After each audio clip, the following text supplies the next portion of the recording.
Saudara, 4 anak buah kapal KM Naga Sejahtera yang alami mati mesin di perairan Luwu dievakuasi tim SAR.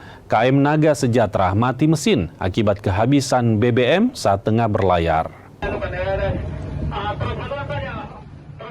Evakuasi anak buah kapal KM Naga Sejahtera di perairan Luwu, Sulawesi Tengah dilakukan tim SAR pada 1 Juni 2025 dini hari.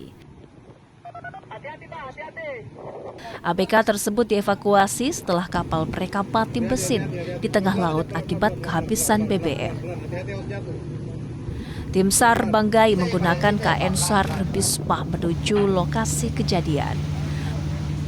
Butuh waktu 3 jam lebih untuk tiba di titik koordinat KM Naga Sejahtera.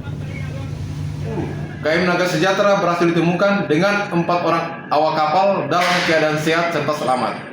Selanjutnya pada 02.20, 4 orang awak kapal KM Naga Sejahtera berhasil dievakuasi ke atas kapal KN SAR Bisma dan selanjutnya dievakuasi menuju Pelabuhan Dalam Luwu dan tiba pada 05.45 waktu Indonesia Tengah. Selanjutnya 4 orang awak kapal KM Naga Sejahtera diserahkan kepada pihak keagenan dan pihak keluarga. KM Naga Sejahtera sendiri berlayar dari perairan Bilalang, Kabupaten Banggai pada 30 Mei 2025. Kapal membawa 4 ABK, 3 diantaranya merupakan warga Sulawesi Selatan. Patarudin, Kompas TV Banggai, Sulawesi Tengah.